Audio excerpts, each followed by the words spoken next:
Halo guys, nama gue Fadil Al-Fajri. Hobi gue suka bikin kerusuhan. Apalagi kalau lihat orang sengsara. Gue seneng bener.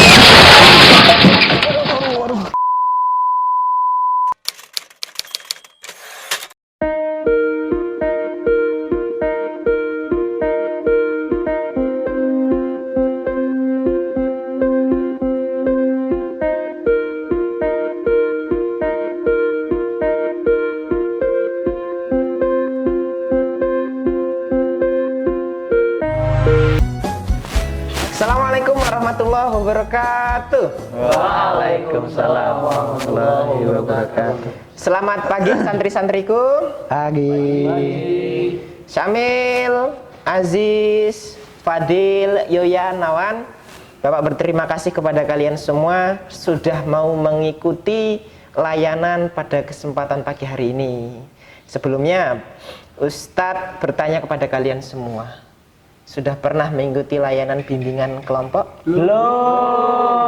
Belum ada yang pernah mengikuti layanan ini? Belum ya. Di sini Bapak akan menjelaskan apa itu layanan bimbingan kelompok. Layanan bimbingan kelompok itu adalah satu dari 9 jenis layanan bimbingan konseling, yang mana masalahnya bisa diambil dari media sosial, dari koran, dari majalah, dan dari yang lain-lain. Paham sampai sini? Paham. Oke, untuk santri-santriku sudah siap untuk mengikuti pelayanan bimbingan kelompok? Siap. Ya, tapi sebelum kita memulai, ya hendaknya kita berdoa menurut kepercayaan agama masing-masing. Mari Bapak pimpin, Ustadz pimpin ya.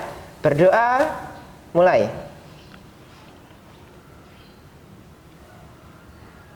Selesai. Ya, di sini Ustadz punya permainan, namanya tepuk konsentrasi. Ya, sudah siap belum? Ini seperti ini ya. Nanti kita lanjutkan dengan nama kalian masing-masing. Satu contoh, konsentrasi. Konsentrasi dimulai, saya atur. Langsung dilanjutkan ke Syamil, Aziz, sampai Nawan. Paham? Paham. Yuk kita bareng-bareng ya, tangannya di atas semua. Kita mulai. Konsentrasi, konsentrasi dimulai, saya atur. Saya Syamil, Saya Aziz. Saya Fadil. Saya Yoyan. Saya Nawan. ya luar biasa sekali. Ya, konsentrasi berarti ya? Iya. Ya. Nah, sekarang saya bertanya, ini kenapa? Coba tahu nggak? Kok bisa berhadapan satu sama lain? Biar apa coba? Ya nggak tahu lah. Nggak tahu. Nggak tahu. Tahu. Ya. Ini supaya kalian berkomunikasinya tidak terhalang satu sama lain. Jadi langsung seperti ini. Paham sampai sini? Ya. Dalam layanan bimbingan kelompok ini, santri-santriku diharapkan pada kalian semua untuk bisa menjaga rahasia. Ya. Karena semoga kalau kita bisa menjaga rahasia, insya Allah layanan bimbingan kelompok ini akan berjalan baik di sini maupun nanti ke depan. Kedua, saling keterbukaan satu sama lain, jangan ada yang ditutup-tutupi. Ya, sampaikan masalahnya, ya kita selesaikan pada lingkup kelompok ini. Paham? Paham. Kita kasih waktu kesepakatan, kira-kira butuh berapa menit? 10 detik aja. 10 detik? Enggak, 10 detik cuma salam udah selesai, Samil. 5 menit. 5 menit kurang. Iya Ya, ini 15 menit ya. Ya, kita butuh 15 menit untuk menyelesaikan layanan bimbingan kelompok ini. Ya. Di sini layanan bimbingan kelompok ini ada 2. Ada yang namanya topik tugas dan topik bebas. Topik tugas itu adalah topik yang mana masalahnya dari Ustadz. Ya, nanti Ustadz kasih masalah, kita selesaikan bareng-bareng. Tapi kalau topik bebas, itu masalahnya dari kalian. Kalian menyampaikan satu masalah, dua masalah, kemudian kita pilih kira-kira masalah mana yang harus cepat dientaskan. Paham? Paham. Mari kita mulai ya. Sudah siap kan ya? Sudah. Siap ya? Siap. Di sini Ustadz akan mengambil topik tugas yang mananya masalah itu datang dari pimpinan kelompok. Di sini Ustadz sebagai pimpinan kelompok dan kalian sebagai anggota kelompok. Di sini Ustadz akan mengangkat tema yaitu terkait cita-cita. Ya, Ustadz sekarang bertanya kepada kalian, ya, apa itu cita-cita menurut kalian dan sebutkan cita-cita kalian. Siapa dulu? Ya, ya. Jadi cita-cita menurut saya adalah sesuatu yang mana itu bisa menjadi batu loncatan agar kita bersemangat lagi untuk belajar untuk mendapatkan apa yang kita cita-citakan tersebut. Oh iya. Kalau cita-cita Ian apa? Cita-cita saya ingin menjadi dosen di Madinah University. Luar biasa, takbir. Luar biasa. Coba siapa lagi? Ada yang mau jawab? Ya, Fadil. Kalau menurut saya kan, cita-cita itu adalah sebuah arah tujuan untuk kita melangkah. Wah, luar biasa. Kalau cita-cita Fadil apa sih? Cita-cita saya ingin menjadi seorang politisi ya. Politisi, luar biasa, takbir. Akbar. Ya, terima kasih jawabannya Fadil. Tadi cita-cita itu adalah batu loncatan dan cita-citanya Fadil ingin jadi politisi. Luar biasa sekali. Coba satu lagi yang bisa menjelaskan apa itu cita-cita dan cita-cita. Silakan rekan-rekan. Oh iya, Samil. Menurut saya cita-cita itu bagaikan air, yang mana ketika air itu mengalir, ketika di hadapan air itu ada batu ataupun sampah yang menghambat, pasti air itu akan melewati dengan sebuah sela-sela yang ada. Nah itulah sebagaimana cita-cita kita. Kita meraih cita-cita kita, pasti nanti di depan yang akan kita hadapi adalah sebuah permasalahan yang akan menghambat sekian banyak permasalahan. Nah, kita harus menjadi seperti air yang melewati sebuah permasalahan itu dari sela-sela yang ada. Sehingga cita-cita kita tercapai. Luar biasa sekali. Bisa buat filosofi seperti itu ya Samil ya. Nah, sekarang apa sih cita-cita Samil? Cita-cita saya ingin membuat buku yang mana buku itu bermanfaat untuk negeri ini dan untuk umat Islam saat ini. Luar biasa sekali. Takbir untuk cita-citanya Samil. Itu tadi jawaban dari Samil. Jadi cita-cita itu adalah tujuan. Ya, maka kita letakkan cita-cita itu sebagai titik tumpu, sebagai tujuan untuk menjalani kehidupan ini. Paham semuanya? Paham. Santri-santriku, ya, dalam meraih cita-cita tentunya ada yang namanya pendukung dan hambatan. Siapa yang bisa menyebutkan pendukung cita-cita? Ya, Nawan. Silakan. Pendukung cita-cita kita salah satunya adalah motivasi. Motivasi ya. Seperti apa itu, Mas? Motivasi menurut saya adalah dorongan hidup seseorang untuk maju lebih jauh lagi. Luar biasa jawaban Nawan, yaitu pendukung cita-cita adalah motivasi sebagai pendorong untuk menjalankan hidup lebih baik. Seperti itu. Ada lagi? Ya. Pendukung dan cita-cita adalah salah satunya berdoa. Oh, berdoa. Menurut saya berdoa itu adalah sesuatu yang urgen, yang mana itu adalah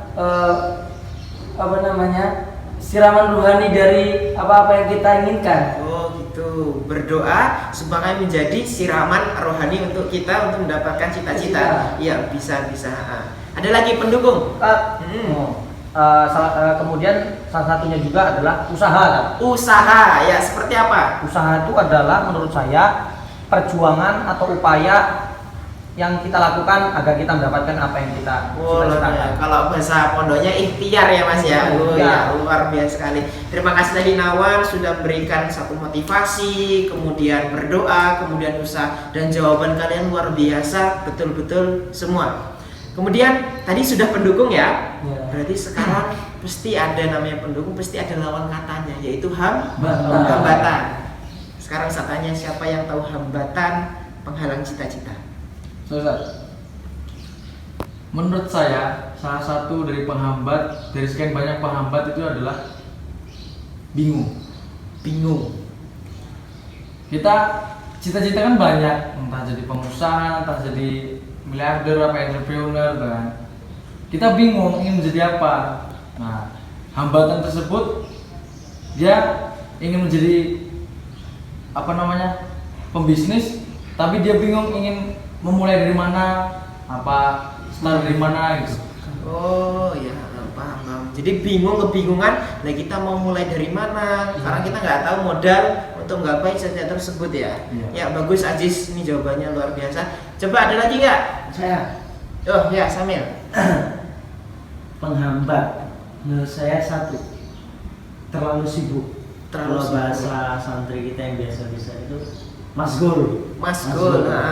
Karena dengan kesibukan itu kita terlalu sibuk, tidak memikirkan untuk menggapai cita-cita kita, hanya memikirkan cuma sekedar wacana. Kita nggak bakal bisa mencapai cita-cita tersebut. Nah, kecuali kalau misalnya kita sudah mensucikan jiwa kita, yakin kalau kita bisa mencapai cita-cita itu, kita pasti akan tembus mencapai cita-cita. Oh iya, luar biasa jawaban dari Samil. Jadi sudah ada pandangan ya, sudah ada namanya penghambat, ada yang namanya pendukung. Ya sudah kalian jawab semua. Coba Ustadz ingin tahu sih penyimpulan dari layanan ini terkait judul tadi, cita-cita. Silahkan yang bisa menyimpulkan, angkat tangannya.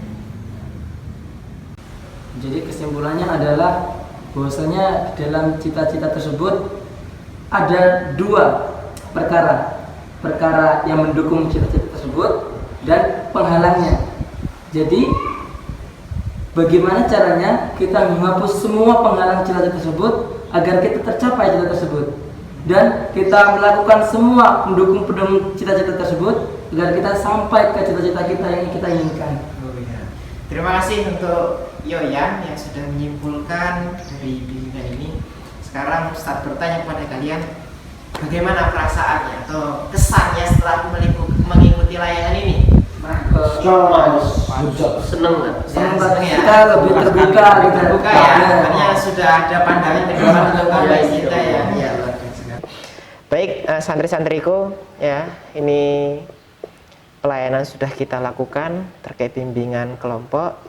Semoga dari layanan tadi kita bisa mengambil manfaat dari layanan tersebut.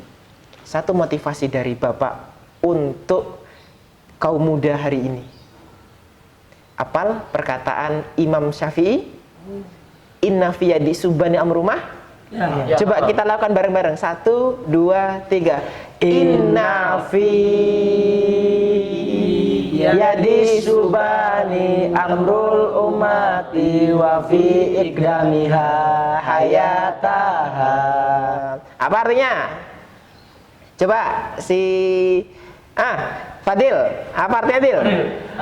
Artinya gini, kita sesungguhnya demi Allah di tangan-tangan pemuda itu adalah perkara umat. Wah, luar biasa sekali. Semangat ya kita ya. Semangat. Ya baik santri-santriku sekalian, akhirnya layanan bimbingan kelompok ini akan kita akhiri.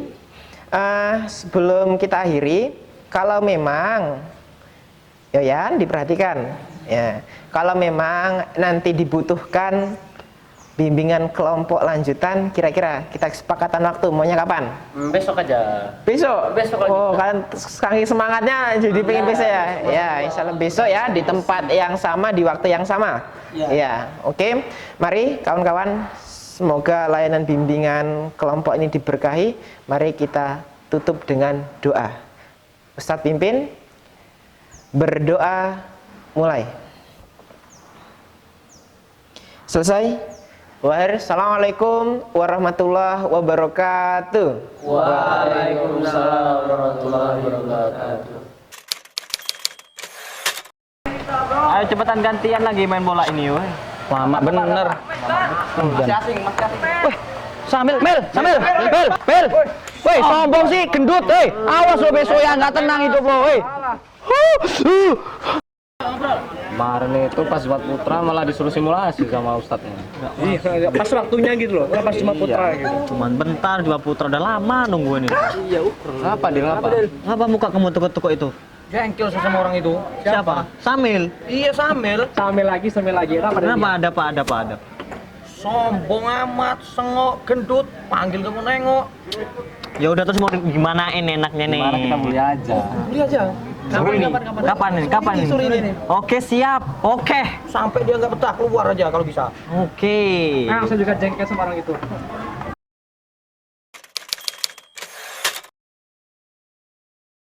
Weh, kayak gini-gini Samil mau mandi nih. Iya, biasa jam segini. Tunggu aja. Siapin sendal nggak? Lempar sendal apa sepatu nih? Sendal aja. Sepatu nggak apa-apa sih. Ya, sepatu dikit biar gede, biar mantep dikit gitu loh. Itu tuh gendut yang kita cari itu. Sambil Oh, itu tuh. Nah. Siap.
Wahid Isden Sa.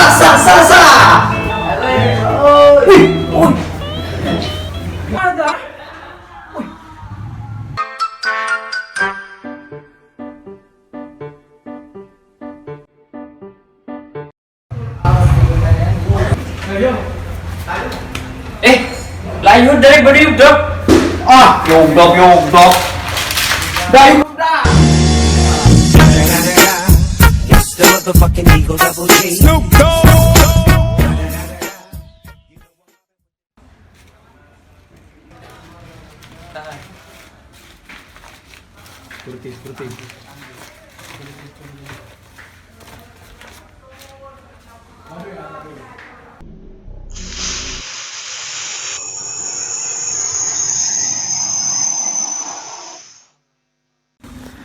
Masalah adalah bumbu kehidupan. Banyak yang mengatakan hidupku tanpa masalah. Ketahuilah, dia tidak sedang menjalani kehidupan. Masalahmu juga masalahku, karena masalahmu adalah empati diriku. Masalah itu seperti dua sisi mata uang yang tidak dapat dipisahkan oleh kehidupan. Sehingga kita merefleksi antara mengeluh atau mengolah.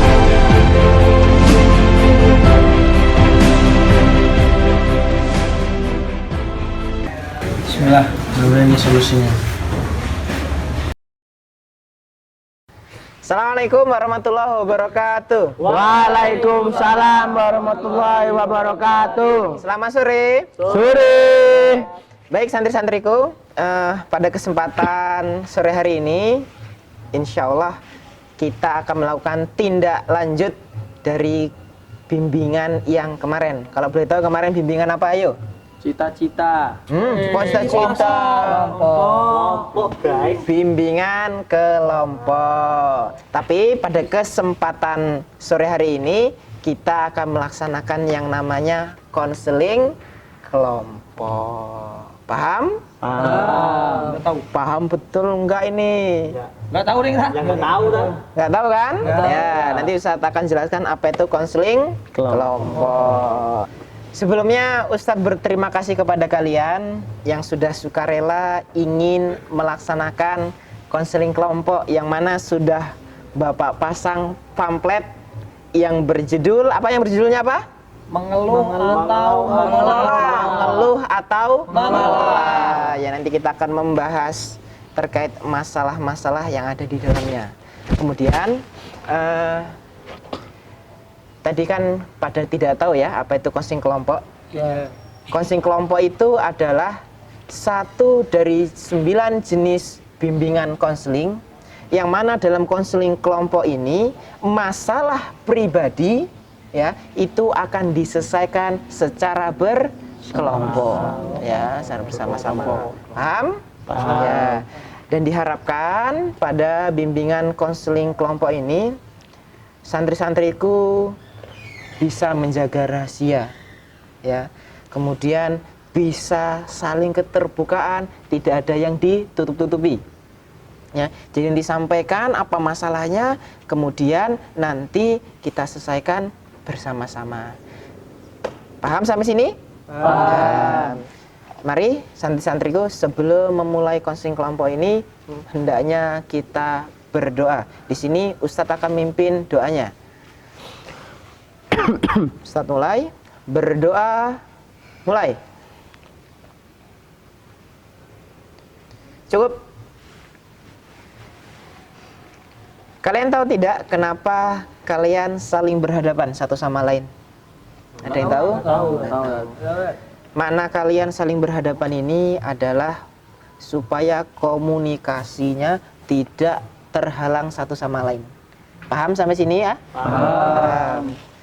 Kemudian nanti dari kalian menyampaikan satu masalah pribadi, kemudian teman-teman akan menanggapi dan akan mencari jalan keluarnya. Ya.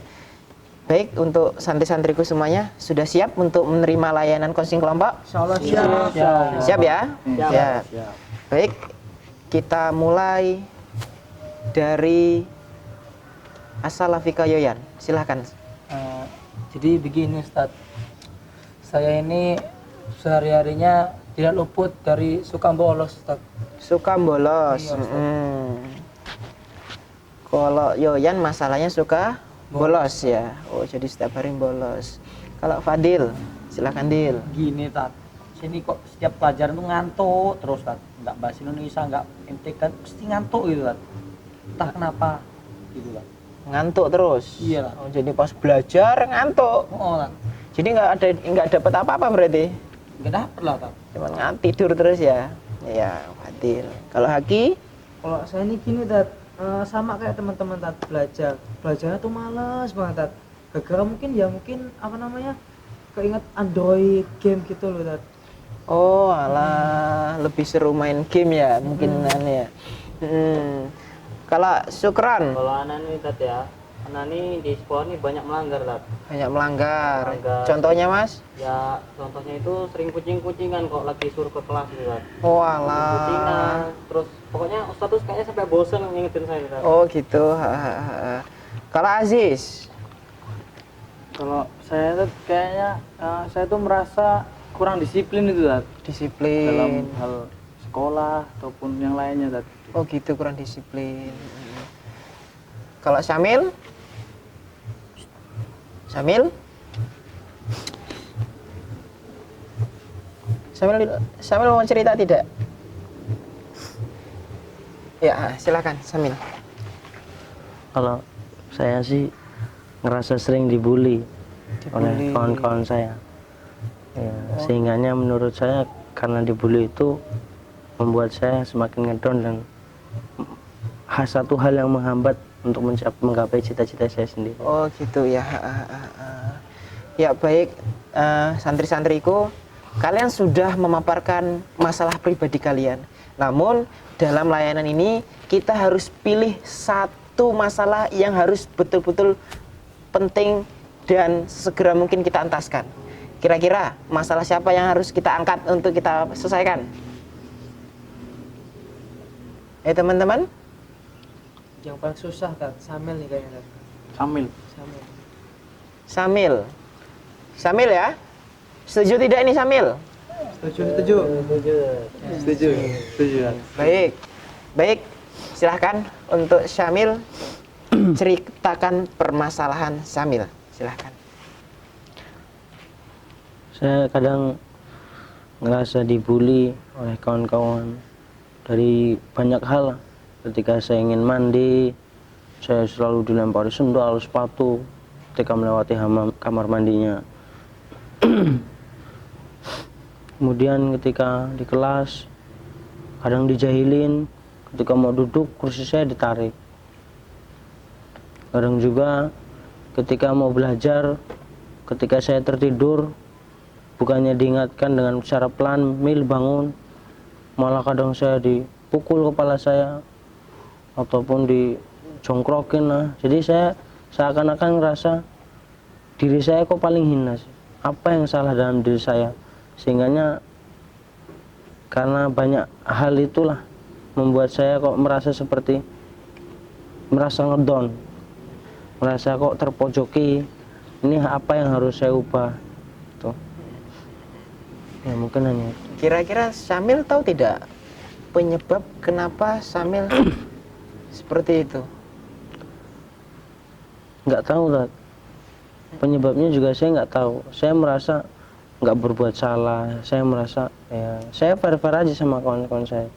Cuman saya nggak tahu terhadap kawan-kawan semua apa yang mereka pandang saya tuh macam apa gitu, sehingganya saya diperbuat seperti itu. Mungkin yang lain bisa memberi masukan? Ya silahkan Yayan. Kalau boleh tanya Samil dibulinya di mana?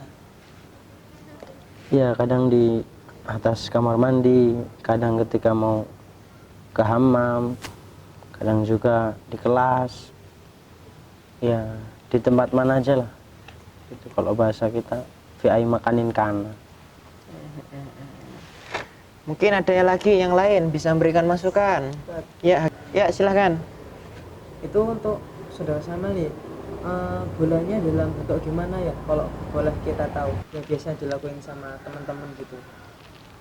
Ya kadang sih dilempar sepatu, sendal, kadang juga dijongkrokin, kadang juga kepalanya dipukul. Ya mungkin seperti itu. Seperti itu ya. Mungkin ada lagi yang lain. Aziz. Samil ketika ngelewatin orang yang sedang bermajelis ataupun masih ngerumpul-ngerumpul gitu, apakah kurang sopan ketika melewatinya gitu? Itu mungkin ada satu kejadian Samil yang membuat teman-teman bisa membuli Syamil. Coba diingat-ingat Ya, kejadian itu. seperti apa. Kemarin lewat depan saya dipanggil nggak mau nengok Tat. Oh gitu. Sudah. Mungkin yang lain. Ini Tat, paling saudara Samil ini ketika ditanyain tentang soal pelajaran dia nggak menjawab karena dia pengen pintar sendiri begitu Ustaz. Oh gitu.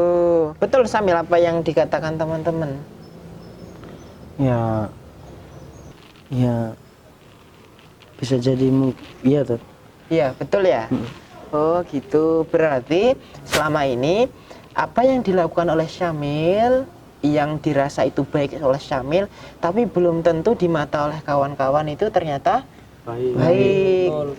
Jadi ibaratnya menurut kita betul, tapi ternyata kawan tidak menerima dengan keadaan yang seperti itu. Paham sampai sini Syamil? Jadi Syamil setidaknya sudah bisa menyimpulkan kenapa pembulian itu bisa terjadi di Syamil. Iya. Coba Mungkin disimpulkan. karena ya berawal dari tadi saudara Padil katanya kamu terlalu sombong, kemudian saudara yang terlalu egois dalam pelajarannya. Mungkin karena egoisnya dan sombongnya saya itu melibatkan adanya pembulian kepada saya pribadi. Ya, mungkin karena itu. Ya mudah-mudahan saya bisa merubahnya itulah. Berubah. Betul ya sampai sini? Ya betul ya sampai sini ya Syamil ya? Iya. Oh iya. Berarti itu Syamil ya. Jadi Syamil ada masalah dan yang bisa menyelesaikan masalah itu hanya Syamil. Ya, sekarang sudah tahu ya plus minusnya Syamil di mana ya? Ya, jadi harapan dari Ustadz dan kawan-kawan ya, setelah dari layanan bimbingan konseling ini ya, kalian bisa mengambil ibroh atau mengambil pelajaran untuk menaikkan kualitas diri kalian masing-masing ya. Karena ketahuilah namanya manusia itu selalu ada masalah. Kalau dia merasa tidak punya masalah, hakikatnya manusia itu dalam keadaan mati. Karena namanya kehidupan dan masalah itu bagaikan dua sisi mata uang yang tidak bisa dipisahkan satu sama lain. Paham semuanya ya? Paham. Kita tanya ke Syamil. Syamil, bagaimana setelah mengikuti layanan coaching kelompok ini dengan masalah Syamil ini?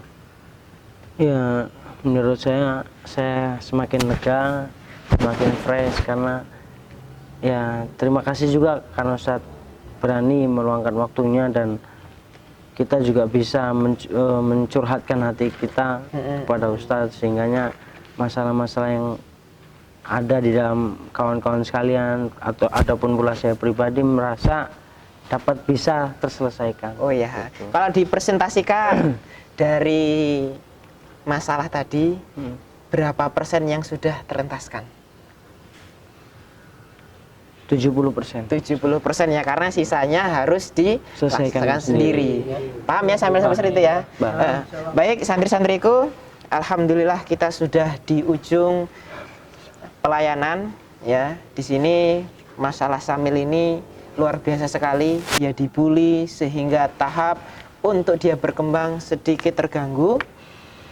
Dan habis itu kita sampaikan ternyata kalian bisa memberikan satu masukan, satu motivasi, satu masalah kenapa bisa terjadi. Akhirnya Syamil bisa merefleksi diri sendiri. Akhirnya sudah punya pandangan bagaimana cara mengentaskan masalah. Baik, sebelum kita mengakhiri, Bapak ingin bertanya, Ustaz bertanya pada kalian semua. Kira-kira kalau sama ada masalah seperti ini lagi, kira-kira mau dilaksanakan layanan kapan? Ya, insidental ya, di waktu yang sama, di tempat yang sama juga ya. Ya. Baik, Bapak ucapkan terima kasih. Bapak sendiri sebagai pimpinan kelompok, apabila ada salahnya, Ustaz mohon maaf sebesar-besar pada kalian. Ustaz akhiri ya. Mari kita tutup dengan membaca doa. Ustaz yang mimpin, berdoa, mulai. Selesai. Walahir. Assalamualaikum warahmatullahi wabarakatuh. Waalaikumsalam warahmatullahi wabarakatuh. Yuk kita tos bareng. Al-Musin sukses. Dalam hidup, tidak masalah jika kau tidak terlalu dikenal dan tidak banyak orang tahu tentang siapa dirimu. Tidak selalu tampil di depan, bukan pula orang yang selalu menjadi pemeran utama dalam setiap hal yang dilakukan. Menjadi sosok yang kehadirannya tidak selalu dipertanyakan, ada dan tiada, jarang disadari dan diperhatikan. Tapi tak mengapa, di saat orang-orang berlomba untuk menjadi yang terdepan, tetaplah menjadi dirimu. Tetaplah menjadi hebat dengan caramu, tanpa pernah memaksakan dirimu menjadi sama seperti mereka. Padahal kau berbeda. Berbeda tapi tetap bermakna. Tak terlihat tapi tetap menebar manfaat. Tak dapat pujian tapi tetap melakukan. Teruslah belajar dan berbuat, tanpa berharap ingin dilihat.